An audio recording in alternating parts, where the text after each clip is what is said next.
Hello and welcome to APB Design, and today I will be teaching you about some of the wonderful pattern palettes that you can create to add a little more depth to your designs in terms of the patterns that go below or above or anything that you desire. So let's go over some of the things that we have here on the character right now. We'll be focusing on the upper portion of the t-shirt here. If you notice that there is a plaid pattern, which is on the bottom portion here. Go ahead and show that with my mouse there. And on the top we have a very simple floral pattern, which I can adjust a little higher, a little lower, rotate it around as needed, and it definitely adds a little more characteristics to your t-shirts here. But I'm going to go ahead and show you how to create these, and we'll go ahead and head over to the designer now. Open up a new canvas.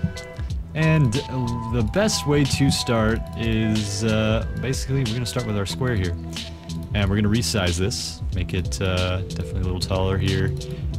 This is generally your rule of thumb for creating plaid patterns. It's very simple to do. You're going to lower the opacity on it. That's the first thing that you're going to do.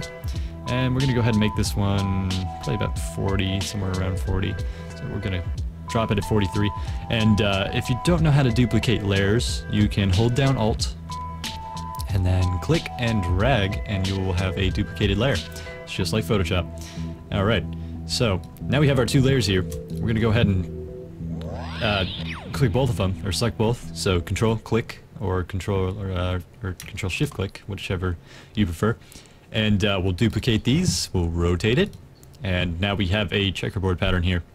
Now the purpose of having the opacity here is because when we add a color below it, just for an example here, if we had white, you'll notice that it appears rather good. Yellow, look, it's already there. Brown, it's already there. This is why we're using black for this, because black will easily create that pattern that you want within a few moments, and the white opacity in this game is not too good, so we're just going to not touch that too much. But in those regards, we were going to go ahead and take another layer here.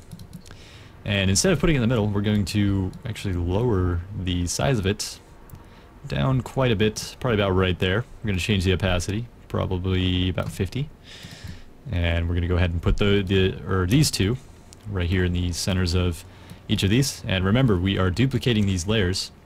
So now we're going to select our 4 new layers. We're going to duplicate, rotate it, and now we have a pattern here, right?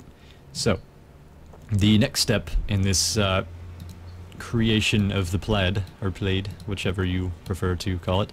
I'm going to lower the opacity on this one down to about 24-ish, 20-ish, and we're going to move these about right here or so, just like that. And with these 3 here, we want to duplicate, rotate, and we have our plaid, just like that. It's very simple. We're going to go ahead and save this. This is going to be our plaid pattern. And to give, see how it turned out, we're going to remove our current plaid. We're going to go ahead and toss it here on our character.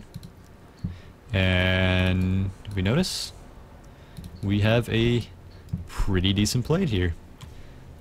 Very simple pattern. And we can go ahead and wrap it around our character here and stretch it upwards a little bit. And if you look at that, we have a very large plaid pattern, which wraps around very nicely. Right, so in those regards, we will go ahead and work on our next pattern here, which is going to be a floral pattern. Now, the floral pattern is a little more difficult to work with, but I'm sure you can manage. So the way it works is you essentially need to have several of these floral objects created on page 5 here.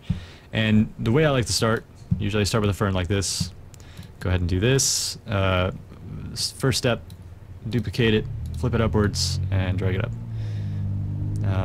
Try and keep it as even as possible. And then we're going to go ahead and add some more things into here. It doesn't exactly matter what you put into this, as long as they just show up. You can basically freelance this as much as you want.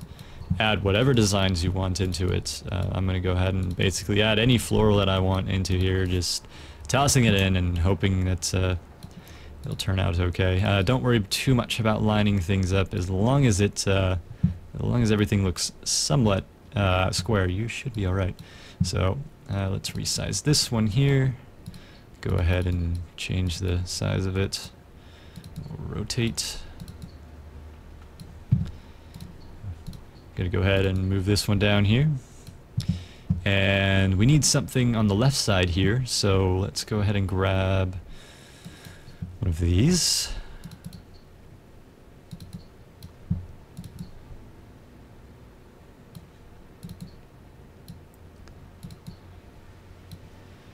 Go ahead and flip this up here.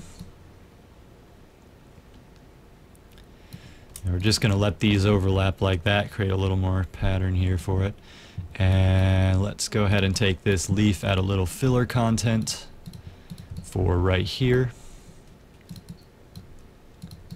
Nothing too significant. Flip it. And we will add one more here. One more little floral pattern.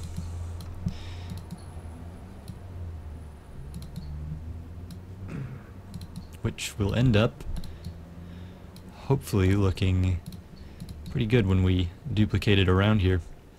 So now that we have everything here, we have this completely white design, right? We're gonna go ahead and resize this, right? We're gonna resize it just like this, and we're gonna go ahead and duplicate it across, flip it, and we are going to push these up against each other like that. Okay, so now we're going to go ahead and duplicate everything that we have here. And this is the hard part, I would think, is what you have to do is you need to create enough space between the two so that they're not overlapping too much.